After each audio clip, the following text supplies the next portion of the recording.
நீ அப்படியே பேசுங்க.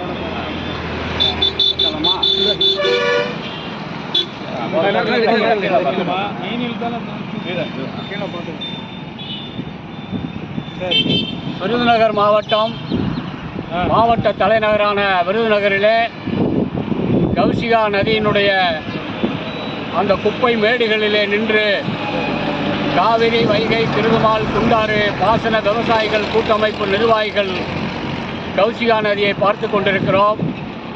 ஹரிச்சந்திர புராணத்திலே வரக்கூடிய விஸ்வாமுத்திரருக்கு இன்னொரு பெயர் கௌசிக மாமுனிவர். அந்த கௌசிக மாமுனிவர் பெயரால் இருக்கக்கூடிய அந்த புனிதமான ஆற்றிலே விருதுநகரினுடைய ஒட்டுமொத்த கழிவு நீரும் இதில் விடப்பட்டு வணிக வளாகங்கள், குடியிருப்புகள், இந்த திடக்கழிவு குப்பைகள், கழிவுநீர் சுத்திகரிப்பு நிலையம் இருந்தும் 3 ஆண்டுகளாக செயல்படாத நிலையிலே அந்த ஒட்டுமொத்த கழிவு நீரும் இங்கே வந்து இந்த புராதனமான கௌசிகா நதியிலே விடப்படுகிறது.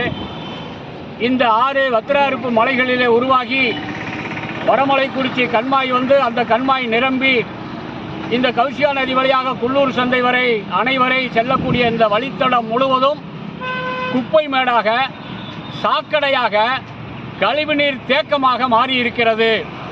எங்களுடைய காவிரி, வைகை, கிருதுமால், குண்டாறு பாசன விவசாயிகள் கூட்டமைப்பு வன்மையாக நாங்கள் இதை கண்டிக்கிறோம். மாவட்ட ஆட்சியர் இருக்கக்கூடிய இடத்தில், மாவட்ட தலைநகரத்தில் ஒரு நகராட்சி அந்த கழிவுநீரை சுத்திகரிக்காமல் ஆற்றிலே, நீர்நிலைகளிலே, வாட்டர் பாடிஸிலே விடுவது சுற்றுச்சூழல் சட்டப்படி கிரிமினல் குற்றமாகும். எனவே எங்களுடைய விவசாயிகள் அமைப்பு இந்த ஆறை பாதுகாக்கவும், புராதனமான கௌசிகா ஆறை பாதுகாக்கவும், குள்ளூர் சந்தை அணை, கோல்வார்பட்டி அணை, இருக்கங்குடி அணை, இந்த 3 அணைகளையும் பாதுகாப்பதற்கு விவசாய பெருங்குடி மக்களை திரட்டி மாபெரும் இயக்கங்களை நடத்துவதற்கு நாங்கள் திட்டமிட்டிருக்கிறோம். அதனுடைய முதல் கட்டமாக இந்த ஆற்றையும் அணைகளையும் இன்றைக்கு எங்களுடைய மாநில நிர்வாகிகள், விருதுநகர் மாவட்ட நிர்வாகிகள், அண்டை மாவட்டத்தினுடைய நிர்வாகிகள் இதை நாங்கள் இன்றைக்கு பார்த்து கொண்டிருக்கிறோம். நன்றி, வணக்கம்.